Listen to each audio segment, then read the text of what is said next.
gudoomiye ku-xigeenka gobolka Sool ee xisbiga cadaaladda iyo daryeelka u ayaa maanta si ballaaran loogu soo dhaweeyay dhammaan deegaanada ku teedsan gobolka Sool gaar ahaan deegaanada Kalcad Dhumay iyo sidoo kale waxaana soo dhaweynta mas'uulkaasi ka qayb qaatay kumanaan ka mid ah taageerayaasha xisbiga cadaaladda iyo daryeelka u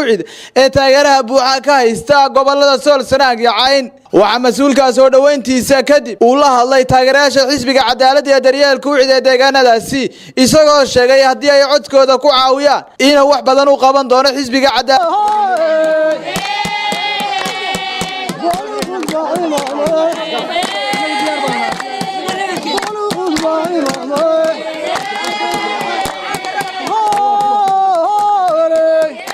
xisbiga maanta halkan loogu yimi cadaaladda waa soo dhaweynaynaa waxaanu idinku soo dhaweynaynaa salaanta islaamka waxaanu idinku soo dhaweynaynaa farxad waxaanu idinku soo dhaweynaynaa gamco furan waxaanu idinku soo dhaweynaynaa cadaaladda waxaanu idinku soo dhaweynaynaa mudnaanta aad mudan tihiin cadaaladda iyo daryeelka waa xisbiga kaliya haddaan nahay beesha dhulbaantaan ku leenahay madaxweyne ku-xigeenka ma xaq baa inaynu qaadano mujaahid nin sheegan bal yuu ku jihaado taama la weydiiyey nin mujaahid sheeganaya calankiisa intaynu qaado inagoo dhulbaanta oo dadkii lagu jihaaday uu sheeganayo wicid kale maaha waa dhulbaanta cidduu ku jihaado marka inaynu codkana siinaa ma xaq baa bas haddaan nahay dhulbaantii dhaladka asalka waxaan idinkula dardaarmaynaa codkiina iyo muruqiina iyo magacadka inaad ku taageertaan xisbiga cadaaladda iyo daryeelka u cud haddaad tihiin way dhulbaantii asalka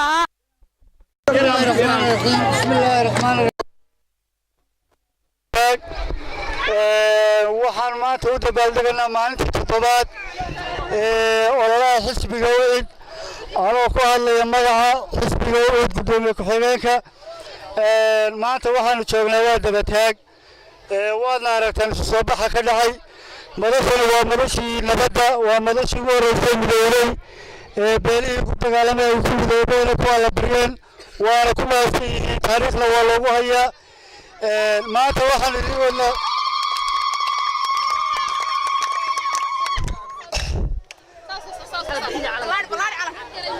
waxaa weeye in badan baa dowlala arkaseen oo olala idin imaanaya xisbiya idin imaanayeen xisbiyada idin imaanayay dee tartamayay gebigeeda waxaa tartamaya waa 6 musharax 6 musharax maanta musharax baynu ku leenahay haddaynu nahay deegaanada Sool iyo Sanaag iyo Cayn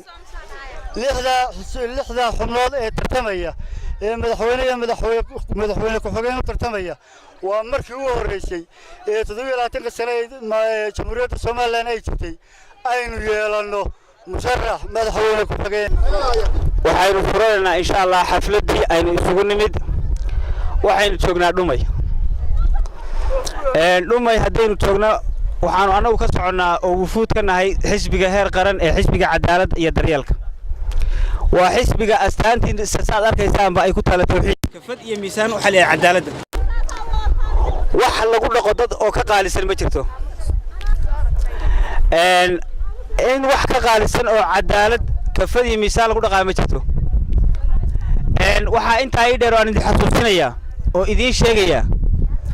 xisbigan aan hadda ka socono waa xisbiga aynu ku leenahay madaxweyne ku-xigeenka haddii aynu soo baxno qolyo hadda nala tartamaya aan dacaayaday oo aan xogaa ku ridee wasiiray ordayaan waxa meesha ka dhacaya xalfadda ka dhacaysa sida loo soo dhaweeyay insha Allah bil kariim sida ay ka siyaada baanu u soo dhaweynaynaa udayaale codkayaale ucudbaale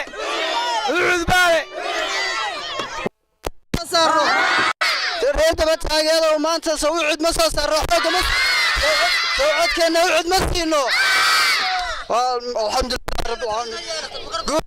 waxaan ku soo dhaweynaynaa xisbiga ucid waxaanu idin qabnaynu noo yimaado alxamdulillah rabbil aalamiin maanta waanu ku soo sibay guusha iyo galada iyo gacantaba iyagaanu maanta siinaynaa waanu la garab taaganahay anagoo ka midaysan haddaanu nahay qolay reer beetaaga ee tuwayka dhammaan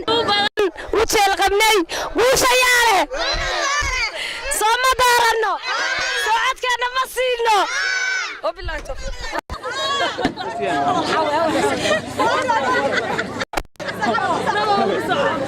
وبركاته حسبك عود بانو كهينا وصوهم بلييننا وتاجرنا ونرا